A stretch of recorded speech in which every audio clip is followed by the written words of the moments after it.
Our 10th anniversary dinner was supposed to be a night of warmth, love, and celebration.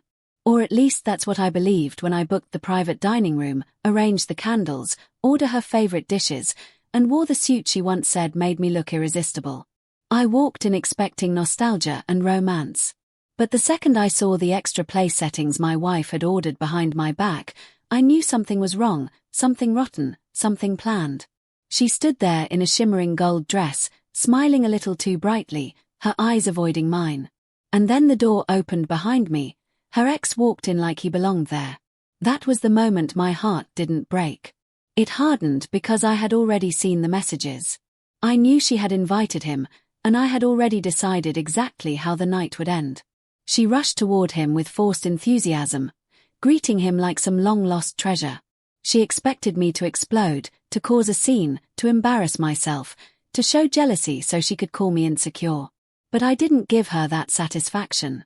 I simply smiled, walked around the table, pulled out a chair, and waited.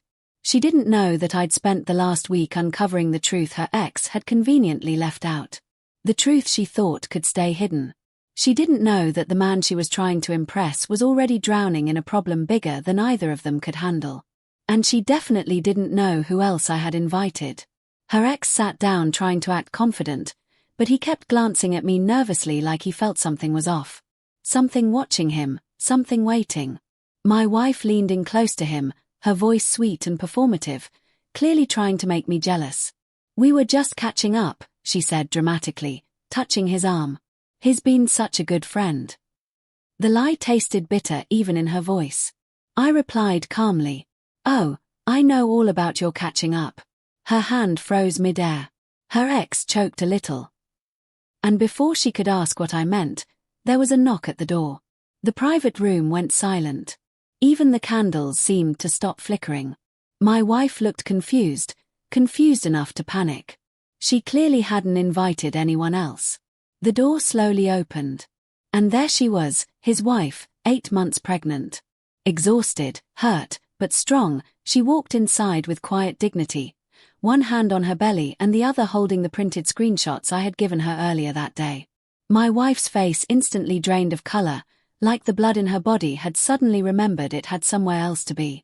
Her ex jumped up from his chair like he'd seen a ghost. "And Melissa, what? How?" But she shut him up with a single raised hand. No yelling, no drama, just cold, devastating calm. "Sit down." The entire room stopped breathing. My wife looked between them, realizing the trap she had walked into. No speech, no flirting, no fake laugh could save her now. Melissa placed the screenshots gently on the table, right in front of my wife. "You wanted him tonight," she said softly. "But did you know he's been lying to both of us? Or were you just hoping he'd leave me while carrying his child?" My wife's jaw trembled. She tried to speak, but her throat locked. Her ex collapsed into his chair, his face white as bone. He stammered excuses, reaching for Melissa, but she pulled her hand away like his touch was poison. She looked at me next, not with bitterness, but with quiet gratitude. "Thank you," she whispered, "for letting me see the truth before I kept believing his lies."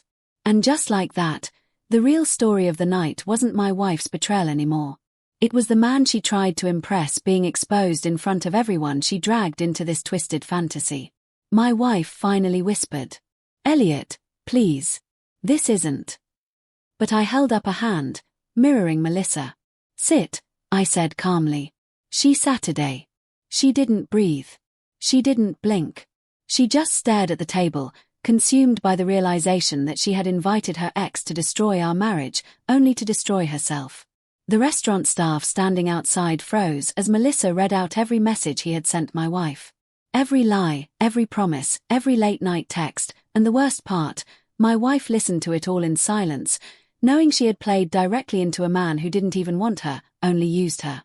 When Melissa finished, she pushed the ring off her finger, placed it on the table in front of her husband, and said, "You're his problem now." But then she turned to me. "I hope you choose someone who respects you next time." And with that, she walked out, calm, powerful, done. Her ex ran after her, begging, crying, falling apart in front of the entire restaurant. My wife watched, shattered, humiliated, exposed. She had tried to recreate a fantasy with her ex at our anniversary dinner, only to witness the reality of who he really was.